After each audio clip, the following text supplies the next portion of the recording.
We got one more there.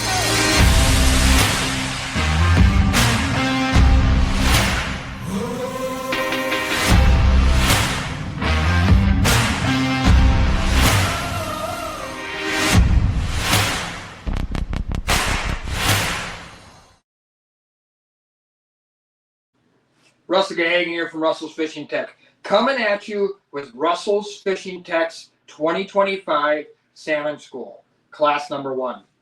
Before we even get into it, I'll start by saying thank you very much for all the support. I've received hundreds of messages, DMs, emails about when the Salmon School is going to start. I'm only 10 weeks behind. Not funny. But I am a little ways behind, and I do apologize about that. There's been a bunch of unexpected circumstances, including a head-on automobile accident for a family member just before Christmas. And then really the biggest issue as of recent has been trying to get you guys the end product that I wanted to get you guys. And I'm not 100% happy with it yet at this point, but it's the best I can get it as of right now. I'm using a multi-camera system here, as you'll be able to see. You can see I'm looking at my computer because I need to do that as well. Because really the most important thing to me is so you can hear me, see me decently, but really be able to see this PowerPoint presentation that I'm pointing at right here that you can see on your screen. Because the whole goal of this thing was to bring you the same effect that you would get and the same learning ability if you paid $100 for a Russell's Fishing Tech Salmon School in person. You might say to yourself, well, why would you do it for nothing? A couple of reasons. And it's really not even doing it for nothing. It's actually costing me $35 a week to have this software to be able to do it. It's actually costing me money to do this strategy instead of making money. But a couple things. My 2 oldest kids are now basically legal age adults. My son's about to be 18 here in a week or two. Lily, who a lot of you know from fishing videos, my youngest, she's 16 now.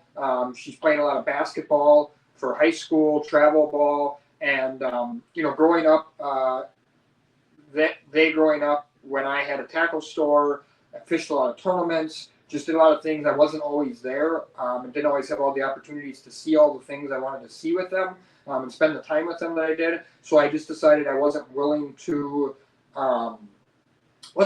commit to the travel that it takes to put on these schools all over the Great Lakes, on top of the shows and things I already do, to chase the dollar. So, but the thing was, I really, really wanted to give all of the people that follow me, support me, the opportunity to, learn from me yet in the same atmosphere as you would if you were in a school. So basically, other than the quality of the video, which I'm hoping it's really good, but even if it's mediocre, other than basically your eyesight versus the quality of the video, you're going to get 6+ hours over the next couple of weeks, actually next month and a half probably, 6+ hours of Salmon School teaching at no charge in your home. So hope you enjoy it. That brings us to class number 1, spring brown trout. As you can see here, you got slide presentation, so we'll get right into it. It's Sunday here. It's beautiful outside. My son's outside playing basketball right now. It's like 50 degrees out. It's supposed to be 60 tomorrow. Myself and Doc are actually intending to head out brown trout fishing, so we might have some on-the-water exciting video for you here in the next couple of days, specifically talking about it. But this is actually probably the perfect time to launch a brown trout video, as there's already people out chasing them. Whether you're on Lake Ontario, you're on Lake Michigan, brown trout fishing is a super exciting thing to start the season off with for 2 reasons. One, everybody's been cooped up all winter, unless you were able to get out ice fishing. And, it's kind of the first thing, like spring walleye fishing. It's like spring brown trout fishing is the first thing you get to go out and do. Second of all, if you're more of a walleye guy, but you want to get into salmon and trout fishing a little bit, most of the spring brown trout fishing is done in like 16 to 20 foot boats. And you can do it with your walleye tackle. When I get into the rod and reel stuff, you'll see why you can do it with even your walleye tackle minus some lures. So it's really nice because everybody can enjoy spring brown trout fishing. You don't need a 30-foot boat. You don't need a bunch of specialized tackle. You can really get away with it with minimal amount of stuff. So there's 3 things we're going to touch on spring brown trout fishing that are important: top locations, rod spread, and top baits. Those are the 3 things we're going to go over in the next 20 to 30 minutes about spring brown trout fishing to help you try to catch more spring browns in 2025. Top locations. So there's 4 locations that no matter what port you're heading out of on the Great Lakes, like Michigan, Lake Ontario, whatever it may be, I don't know if they have a real good spring brown fishery on Superior. I mostly hear guys talking about spring cohos there.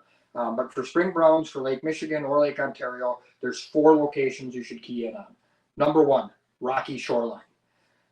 These are not in order necessarily of most important or popular or anything like that. Any of these 4 can be really productive. Rocky shoreline. Well, why rocky shoreline? The game changed on brown trout about 15 years ago when the invasive species called the round goby flooded into the Great Lakes. The round goby is a prey fish, if you're not familiar with, that walleyes love, but also brown trout and lake trout love them as well. And brown trout in particularly gorge on the round goby, and it really is their number 1 forage in most cases. Why did that change that? Well, gobies love rocks, and particularly they love big boulders. So rocky shoreline has become a really important piece in the spring brown trout fishery. Here in Sheboygan, where I fish mostly for browns, if we head north up towards the famous golf course called Whistling Straits, which has hosted multiple PGA events, including the Ryder Cup, it's about 7 miles north of Sheboygan. There's boulders the size of cars. Some even stick out of the water if you get in too shallow. But there's boulders the size of cars there. Gobies love that because they can sneak in and out, hide behind those rocks from their predators. That is probably my favorite area to fish brown trout in the Sheboygan area, but it is only one of the 4 types. So rocky shoreline is important.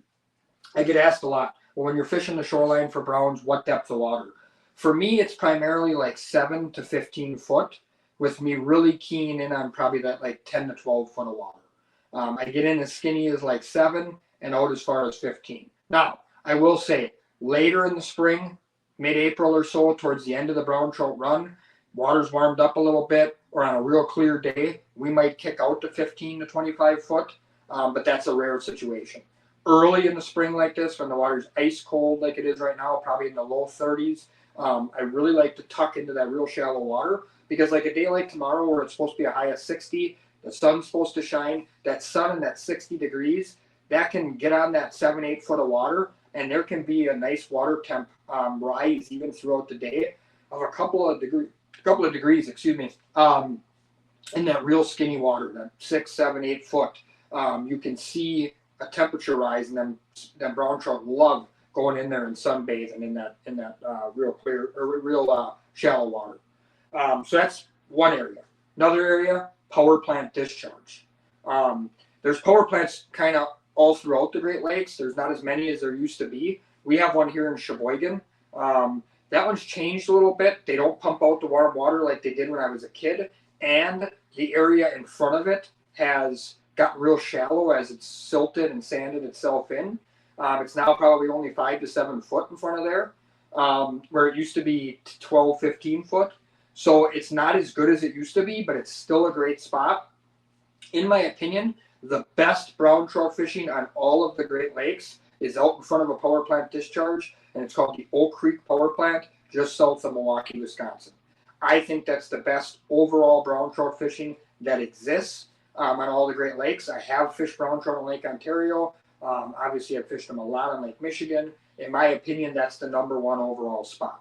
What makes that so good? Well, when you have ice cold water like you do right now, 30, 31, 32, 33 degrees, whatever it is, and you have a discharge that's pumping out 70, 80, 90 degree water, whatever that is, you will get a water I call the mix water. You don't want to be in that real hot water where it's steaming. In my opinion, the fish will not go in there or go in there for very long because it's a shock to their system. they'll hang out more in that water that's just a few degrees warmer than the rest of the water around it. So will the bait fish. So if you got like low 30s for main water around, if you find an area where it's 35, 36 degrees, kind of where you've gotten some of that hot water mixed in there and has raised that temperature, that's likely the area you want to be. The advantage to that Oak Creek power plant area too is it's nice and deep there. So you get away from that power plant just a little bit, not far at all, and you're already out into 15, 20 foot of water. That takes some of the spook factor away that brown trout fishing can have. It can be a tough type of fishing because when we have to fish in that real shallow water, the browns are definitely spooky. The third spot is harbor mouse. Why harbor mouse? Well, almost every harbor mouse has a river that flows out into the lake. There's a river that's what the harbor is based on. So like here in Sheboygan, we have the Sheboygan River. When I fished in Wilson, New York, they have a river coming out of there. Up and down the entire Wisconsin shoreline, Kenosha has a river, Racine has a river. Milwaukee has the Milwaukee River that pumps out with tons of color. The Manitowoc River. You go further north and Algoma has kind of a little river there. And each and every one of those basically has some color to it. And the two biggest keys, and I'm kind of jumping ahead here on the bottom, but I'll remind you again because it's important. The two biggest things you got to find in brown trout fishing to have ultimate success: watercolor and water temperature. If you find the right watercolor and water temperature, you will catch fish every time you go. That's the key. And color is really, really important. Why is color important? Well, I went brown trout fishing only twice last year. I was really busy in the spring traveling, and I only went brown trout fishing twice. I went once early, like around this time, with a buddy. We powered up to that golf course area out of Sheboygan that I mentioned. Got up there, set up in 10 feet of water. We could see the bottom. Literally, could have read a newspaper on the bottom. We had 0 bites, 0 fish in an hour. I knew at that point we had no chance at catching any there. There was no clean or colored water in sight. We actually powered even a little bit further north to see if we found any. We did not. So we decided to turn around, came back, set up about a half a mile from the harbor, trolled towards the harbor, and in front of the Sheboygan harbor mouth, right in front of the pier heads, some of that Sheboygan River water was pumping out into the lake, and we instantly had action. Is that normally the case? Is the harbor normally better than up north? I would say not normally, no. But in that particular case, we're looking for the right water temperature with the right water color. And up north, we had way too clear water. The fish were way too spooky. We had no chance to catch them. We got back in front of the harbor, got some of that colored water out in front of the pier heads, and bang, we had action. That's why harbor mouth areas are important, and they're a key area and always have been, for brown trout fishing. Probably the best harbor for brown trout fishing in all of the Great Lakes is also the Milwaukee Harbor, for multiple reasons. It's a nice, big, deep harbor. For whatever reason, there's always a lot of brown trout around the Milwaukee area, including that Oak Creek power plant, which isn't real far away. But on top of that, the Milwaukee River has a lot of color to it, like the Sheboygan River, and the brown trout love it because the bait loves it. So harbor mouth areas are really key areas. Right outside the harbor, usually where that river water is mixing with the lake water, and again, you have a little bit of an uptick on temperature from the normal lake water. That's what you're looking for. So if the river water's 42 and the lake water's 32, and you find somewhere in the middle, you find a mix there where it's 36, 38 degrees, you're likely going to find some brown trout, and particularly if it's got good color. Last but not least, river mouse. For all the same reasons I just mentioned that the harbor mouth areas were really, really good, river mouth areas can be good as well. And almost every port has a river near it that isn't the harbor. Here in Sheboygan, we have one to the north and one to the south. To the north, we have the Pigeon River. To the south, we have Black River. You go down to, or go up to other ports or down to other ports, and, they've got small creeks and small rivers that flush in. Again, if you go look at the color of these rivers or these little creeks that flush into the lake, even if it's little and not big, it's likely to have more color in the water than the crystal clear, can see 30 feet down on a sunny day Lake Michigan has. And if it's got a little bit of color, it's shallower, it's going to be warmer, and it's going to offer a little bit of color to the bait fish to hide in. That's what you're looking for. Over the years, I've caught hundreds and hundreds and hundreds of brown trout in front of the Pigeon River. I've caught tons in front of the Black River with that same scenario, where you'll have some river water flowing out. Now tomorrow, we'll probably stay away from the Pigeon River and the Black River, because right now, with all the runoff we've had and all the rain we've had recently, it's very likely that the rivers are going to be dumping brown chocolate milk looking water into the lake, and it's likely to be way too dirty to have any success. So we will likely have to get north of that, up by the golf course, and even maybe a little further to get away from that dirty water that the Pigeon River offers, and get into more of a mix. We'll probably try to find a section or of a couple of miles where we have some lake water mixed with some of that river water. We have an uptick in temperature, and we have the right clarity. What's the right clarity? Well, this might be the most important thing I've told you yet. If you're fishing in a walleye style boat with an outboard motor, you want to barely be able to see your prop turning on your outboard motor. If you can see the bottom clean as day and 10 foot, you're in trouble. And if you can only see 6 inches into the water, you're in trouble. If you look at this picture on your screen that I show of Lily, I have that picture particularly on there for a reason. That was a magical day where we found both the right temperature and the right watercolor all in one day. And if you look over her shoulder there, you can tell kind of over, I guess it'd be her right shoulder, you can see that in between the motor and the boat there, you can see that water's got color to it. It's got a green tint to it. That is exactly what you were looking for. That was a picture perfect day where we had beautiful conditions. We found this 2-mile stretch of green water where it was the right color. You could barely see the prop turning on the Suzuki motor there on my dad's walleye boat. And we had 30 plus browns that day. That is exactly what you're looking for. So the perfect water clarity is about that 2 to 4 foot range. If you can see about 2 to 4 feet down in 10, 12 feet of water, that's about perfect. If it's less than that, the fish are going to have a hard time seeing your bait. And if it's more than that, you're going to have a hard time being stealthy enough to catch them. Trolling speed. You got to remember that the water's cold. So starting off like this time of year when we're talking low 30s, I'm like 1.8, 1.9, even 1.7 at times, slow. As I get into it, we get into April and the water starts to warm up 8-10 degrees from what it is right now. I'm probably more in that 1.9 to 2.2 range. So starting off now, it's all sub 2 miles an hour for me mostly. And then as that we get along and we get into that early to mid-April brown trout fishing, start to fish more of that like 2 to 2.2 type range is what I like. Let's talk rod spread.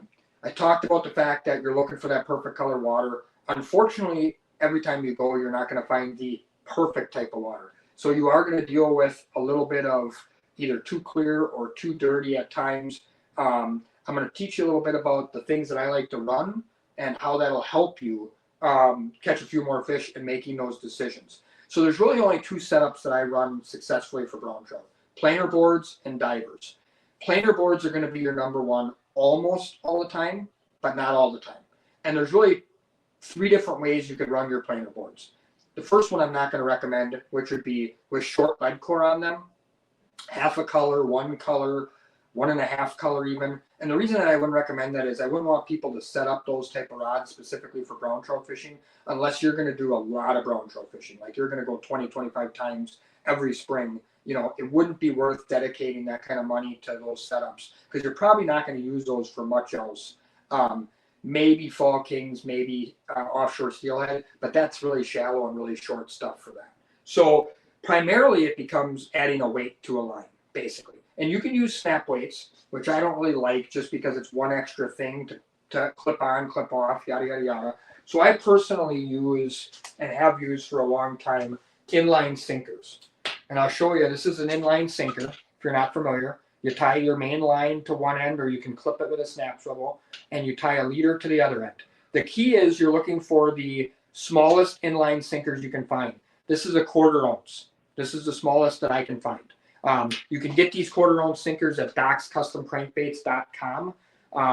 That's who I get them from, Doc, a friend of mine. But you want those over a 1/2 ounce, over a 3/8. You want that 1/4 ounce. I'd even go with 1/8 if I could find them. But the smallest I could ever find is a 1/4, and they work great. Why do you want that real small weight? Well, again, we're fishing in 7, 8, 9, 10, 12 feet of water.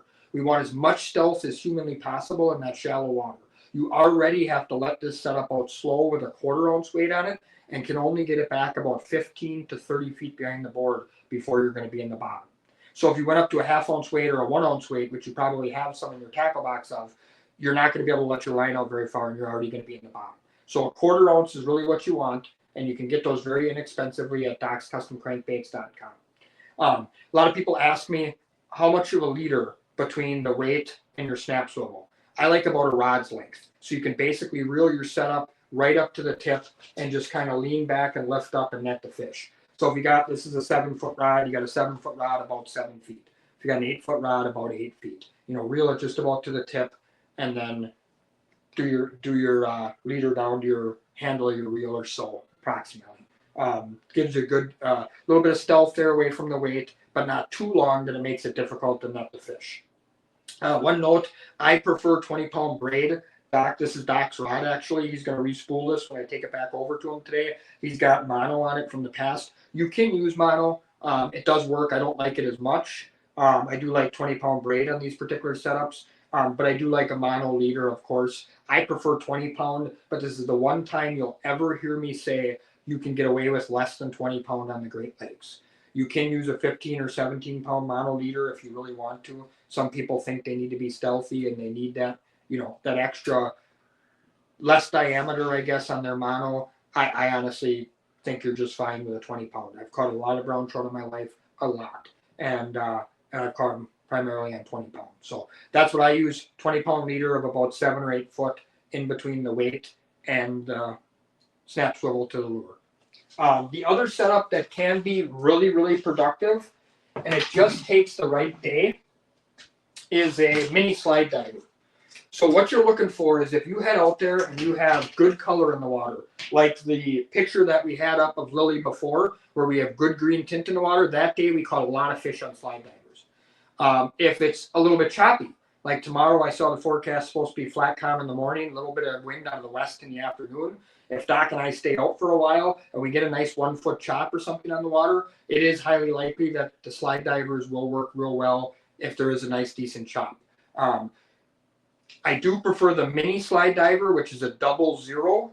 You can get these on docscustomcrankbaits.com.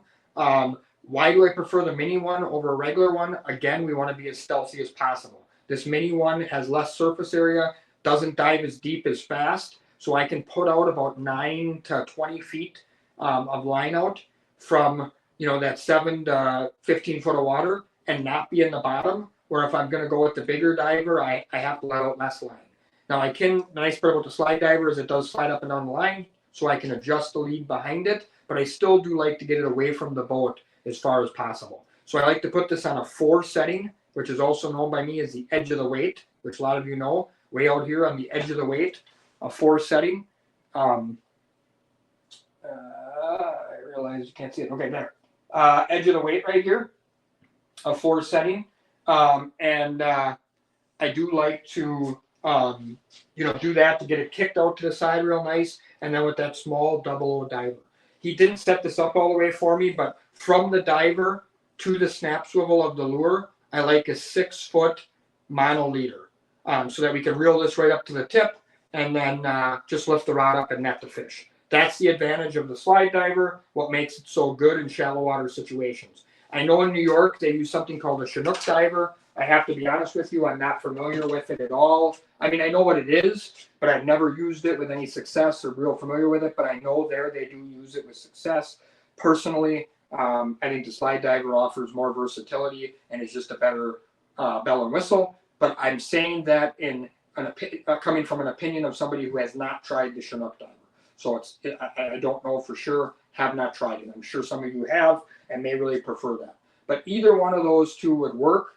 You want to be stealthy. So if you've got a day where it's flat calm, a bright sun, maybe not the most color in the water, some but not a lot, boards are going to definitely outproduce divers, and a lot of times the board's furthest away from the boat. If you get a day where you've got really nice color in the water and you even have some chop in the water, you may see your divers actually with that diver going up and down the water creating a nice effect of in and out of that spoon. You may see those be your hottest rods. It happens quite often for me. So those are really the two setups.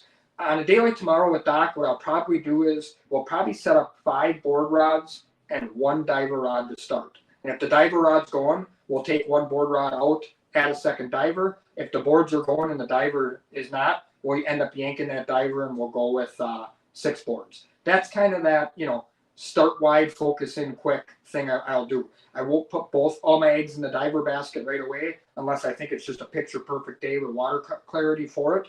I'll probably start with 1, give them a chance to show me they want it, and if they do, bang, go for it.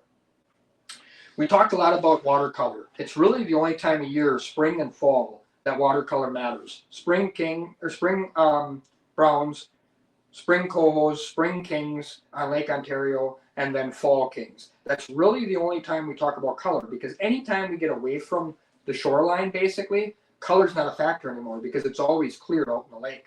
So we actually do choose our lures by the water clarity a little bit in this situation. So we'll talk a little bit about that. But I want to mention one thing. I'm a spoon guy when it comes to brown trout fishing, and there's a reason why. In my opinion, and I think this is pretty factual, spoons get more bites in the boat, percentage-wise, than crankbaits. All the crankbaits we use today, pretty much, whether it's a thin fin, whether it's a walleye candy wiggle shad 7, whether it's a bay rat or a smithwick or a rapala, they're designed for walleyes. And they may be putting better hooks on them nowadays, they may be doing all kinds of stuff, but they're still designed for walleyes. They're not made for a 8 or 10 or 12 or 15 pound thrashing fish that peels out line and everything else. So it's in my experience over 20 some years of doing this that my hook to boat ratio on crankbaits is just not great. They catch fish, but it's just not great. I know there's a lot of New York guys that are going to say they catch a lot of fish on crankbaits, and they do. But I believe I would catch more in that situation on spoons most of the time. Not all the time. Sometimes crankbaits just will outfish a spoon, and particularly very early in the year, like right now. When I go out tomorrow, I probably will actually put a crankbait in the water, which is rare for me. I usually don't. I probably will actually put 1 in the water. I'll probably put a Wiggle Shad 7 out from Walleye Candy, and then we'll have 5 spoons out. And if we get a couple bites on the crankbaits, great. But if we don't, on the crankbait, we might put another one out or whatever. Otherwise, it'll be an all spoon bite. And as I said, just to kind of show you, the main reason is like our salmon candy spoons. Again, I got to look at the thing. I apologize. You can see the size of hook on that salmon candy mini spoon. That's the same size hook that we use on our standard spoons. So when a brown trout bites that, you've got a really high percentage chance of catching. All right. We'll talk baits for a few more minutes here. I hope you're enjoying this video, by the way, and I hope it's not too long, but that's kind of the class atmosphere. I mentioned earlier that the round goby changed where we fish brown trout. It also changed what we use for brown trout. When I was a kid, we used a lot of crankbaits, and then when we started fishing spoons, it was all silver spoons. Now, I would say I'm fishing 75% or more gold spoons versus silver. So the same pattern, like a two-face right here, gold blank, like this one, I'm fishing over a two-face right here, silver blank. Now, I'm not going to say that the silver blanks don't catch fish, and I'm not going to say that there aren't days where the silver blank might not work better. And particularly on bright sunny days when you're dealing with pretty clear water, the silvers seem to actually do better. But when we find the right watercolor, what we're looking for, and we find a little bit of color in the water, gold outproduces silver. Now, I'm going to show you 2 different kind of types of patterns. So I've got some what I call more natural stuff, so to say, more of the UV showing, less coloring. Those are my sunny day, clear sky type baits. Things like UV two-face, Fat Nancy, Mountain Dew Stud, Confusion, Forder's Frog. Those are all clear sky, sunny day, like today. If I was out today, clear sky, sunny day baits when I have average water clarity, normal, a couple foot of visibility, maybe even a little more, 3-4 foot of visibility. Those are probably making up the bulk of my arsenal. When I have cloud cover or more colored water, where maybe I got that perfect green water you saw in the back there, where only a couple feet of visibility, I like more colors like Orange Crush. One of my favorite all time, Steely Candy, Snapsuit Brown Machine, Wonder Wolverine, which has been great for me and solid for years for browns. My dad's favorite brown trout spoon of all time, he would tell you, Gold Orange Jeans, Winx UV, Hyper Orange. Those are all great colors for dirty water or cloudy, darker days. I just want to add one more note on baits.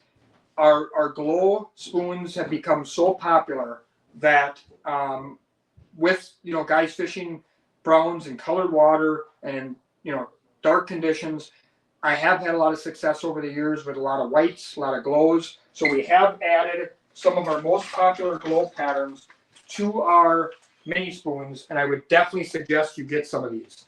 Yellow goby, green goby, booger nose. I mean, how could booger nose not be good? Beef eater, orange goby. I mean, I guarantee this is going to be a killer. I already know this works because I used it before. Excuse me. Wonder Bread. And last but not least, I do know that I've caught a lot of browns over the years on purple Joker UV. That just gives you an idea. I'm going to hyperlink in the comments a link to Doc's weights, a link to Doc's slide divers there for you to purchase. I'm going to put a hyperlink for Salmon Candy mini spoons for you. A couple more quick things, and then I'm going to let you guys go for class 1. Thank you very much. We are going to go into hyperspeed on this now. There's going to be one every couple of days instead of one a week, so we can get through this whole class session before we get too far into the fishing season. I want to thank sponsors that have been there for me for a few years that are helping make this possible. Again, as I mentioned before, this isn't bringing me any income. It's actually costing me money to put these on because I want to do this for you guys for no charge at your house. And one of the ways you could help me out is by supporting my sponsors. Torquay Coffee, who's been with me for years. Premier coffee company out of Sheboygan, Wisconsin here. You can go on their website and order some product. I'll put a hyperlink down below. Erie Marine Sales. If you guys are in the market of a boat, you want to talk about a great place to buy a boat, check out Erie Marine Sales. They sell Warriors, which I'm a giant fan of. They've got Hughes Crafts, North River, Star Crafts. They can hook you up with a boat. They offer great service for longtime customers. I mean, just a great place to go and purchase a boat. Take a look at their website. I'll put a hyperlink down below there. Salmon Candy. You guys know that's my brand that I started a bunch of years ago already. I'm heavily involved in that brand on a daily basis. I design all the tackle for the company, and I plan to continue to do that hopefully for a long time. So we offer great products. I'll have the hyperlink to the Salmon Candy stuff down below. And I have a Salmon Candy discount code for you, which we never do. We're going to do a discount code with every video, which is something different. We never offer discount codes. And today it's going to be Brown Trout 10. All lowercase, Brown Trout 10. That'll save you 10% on your next purchase. And then 2 other sponsors I want to mention. Actually, I'm going to mention 3 more. That a lot of these guys, to be honest with you, they're not giving me anything. I'm supporting them because I think they've got a great product. A couple other sponsors I want to mention. Doc's Custom Crankbaits. Doc's a friend of mine. He does all the painting for Salmon Candy. He has his own stuff. He's got thin fins. He's got these weights. He's got walleye crankbaits. He's got mini flashers we're going to talk about in the Coho video. Visit docscustomcrankbaits.com. Smart Troll. We're going to get into electronics in this deal, and I'm going to introduce you guys to Smart Troll. That is a great product that's out right now to help you guys catch more fish. No doubt about it. And then I'm going to be showing you some new rods that I'm pretty excited about. Nova Tackle. They've got some really nice trolling rods. They've been a supporter of Lily in the river. She's been using their Nova river rods for 2 years now. We're going to be showing you some of these new trolling rods that I think are going to be fantastic for a really good price. In most cases, cheaper than the competition for a better product. And that's what we're always looking to do, put out the best product possible for the best price possible. Thank you very much. That was class number 1, spring brown trout. Next class will be spring cohos. Good luck and good fishing.